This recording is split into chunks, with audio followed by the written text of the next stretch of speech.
तो सबसे पहले जो है वो आपने स्मार्ट पेज डाउनलोड करना है। डाउनलोड करने के बाद आपने न्यू प्रोजेक्ट पे क्लिक करना है और उसको एक जो है ना नाम दे देना है, कोई भी नाम दे सकते हो आप, XYZ, ठीक है। यहाँ मैंने जैसे अपना नाम दिया हुआ है और उसको आपने सेव कर लेना है, ठीक है। ये आपका जो है वो प्रोजेक्ट क्रिएट हो जाएगा, एक फ़ोल्डर बन जाएगा, ठीक है।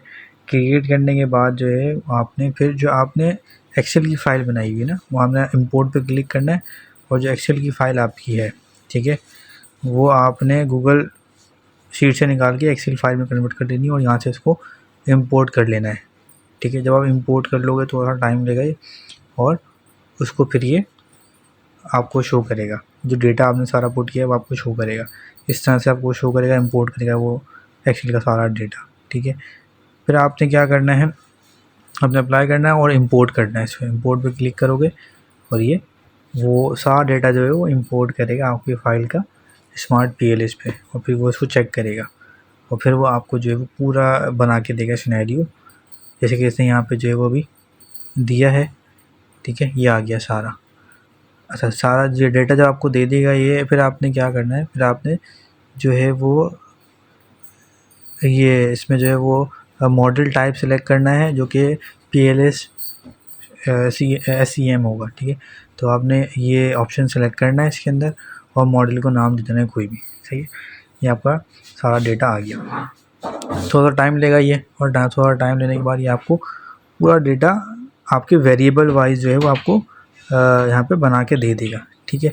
तो अब आपने क्या करना है, अब आपने क्योंकि मॉडल बनाना है, ठीक है, किस तो आपके जो वेरिएबल्स हैं, ठीक है, वो जो वेरिएबल्स ही आपने शॉर्ट फॉर्म में बनाए थे उनको नाम दिया था, तो क्या करना है, आपने उन शॉर्ट फॉर्म में जो वेरिएबल थे उनको सिलेक्ट करना है 1 बाय 1, और सिलेक्ट करके आपने ड्रैग कर देना है यहाँ जो वाइट वाला पार्ट था, तो ये इस तरह से आपको शो हो जाएगा। अब इसको आप किसी भी शेप में जो है वो बना सकते हैं, आपको ऊपर रखने हैं, नीचे रखना है, जैसे भी आपको डिज़ाइन करना है आप डिज़ाइन कर सकते हैं इस मॉडल को। आपने 1 बाय 1 इसी तरह करना है। जितने भी वेरिएबल्स थे उनके यहाँ देखिए नंबरिंग भी आ रही है, ठीक है। अब जैसे फॉर एग्जांपल यहाँ पे 4 वेरिएबल्स थे, ठीक है, तो इन्होंने क्या किया है, इन्होंने यहाँ पे यही किया है 1 बाय 1 चारों को जो है वो सिलेक्ट करके और यहाँ पे ड्रैग कर देंगे, ठीक है। इस तरह से मॉडल क्रिएट हो रहा है। तो अब इसको डिज़ाइन अपने हिसाब से कर सकते हो, ये क्रिएट हो गया, ठीक है। लास्ट वाला भी ये कर रहे हैं और लास्ट वाला भी करके यहाँ पर ड्रैग करेंगे और ये आपको डिज़ाइन बन जाएगा, ठीक है। फिर ये कनेक्ट करना है आपस में। अब ये चारों आ गए हैं, ठीक है। चारों आने के बाद आप अपने हिसाब से इसको डिज़ाइन कर सकते हो, अपने हिसाब से इसको जहाँ भी आपको प्लेस करना है वहाँ प्लेस कर सकते हो। अब ये कनेक्ट कर रहे हैं, बट ये कनेक्ट ऐसा होगा कि जो वेरिएबल जिस पे डिपेंडेंट होगा वो ही कनेक्ट होगा, तो उसी पे जो है वो आपको ये ब्लू कलर शो हो जाएगा। जो उस पर डिपेंडेंट नहीं होगा उस पर फिर आपको ब्लू कलर शो नहीं होगा, ठीक है, क्योंकि इनके वेरिएबल इस तरह से आपस में डिपेंडेंट है कि जो जिस पर डिपेंडेंट है वो आपने कनेक्ट करना है, ठीक है, जितने भी आपके वेरिएबल्स हैं। फिर आपने कैलकुलेट पे क्लिक करना है और बूट स्ट्रैपिंग पे आपने क्लिक करना है। तो जब बूट स्ट्रैपिंग करोगे तो फिर ये आपके पास ये ऑलगोरिथम आ जाएगा, आपने कंटिन्यू ही करना है, ठीक है इसको, और ये थोड़ा सा टाइम लगेगा चेक करने के लिए और उसके बाद भी आपने कंटिन्यू ही करना है इसको। तो जब आप कंटिन्यू करोगे तो ये आपको जो है वो प्रॉपर जो है वो क्या रिज़ल्ट वाइज जो है आपको बना के दे देगा आपके डेटा को यूज़ करते हुए। अगर आपका डेटा सही होगा तो ये वैल्यूज़ को जो है वो किसी भी कलर में हाईलाइट नहीं करेगा, या तो ग्रीन कलर में करेगा। बट अगर आपका डेटा जो है वो रिलायबल नहीं है, ठीक है, उसमें कुछ प्रॉब्लम्स हैं, तो वो रेड हाईलाइटेड कर देगा, ठीक है, क्योंकि सिग्निफिकेंस वैल्यू जो है ना वो उसको मीट करना चाहिए आपका डेटा, ठीक है।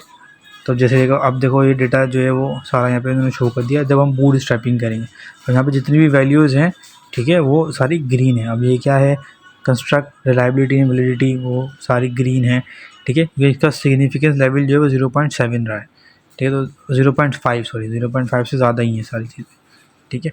तो बूट स्ट्रैपिंग करनी है आपने सबकी। अब मॉडल बनाने के बाद आपने बूट स्ट्रैपिंग करनी है और कंटिन्यू करना है। तो उससे देखो यहाँ पे तो सिग्निफिकेंट वैल्यू भी लिखी हुई होती है, तो इसकी यहाँ पे भी लिखी हुई है 0.5।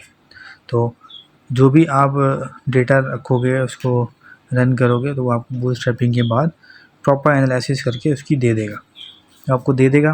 फिर आपने जो मॉडल वहाँ से सेलेक्ट करना है, ठीक है, जो आपने रिजल्ट में पुट करना है, जो कि रिलेट है आपके वेरिएबल से, वो आपने सेलेक्ट करना है और वो सिलेक्ट करने के बाद कॉपी करना है, कॉपी करने के बाद आपने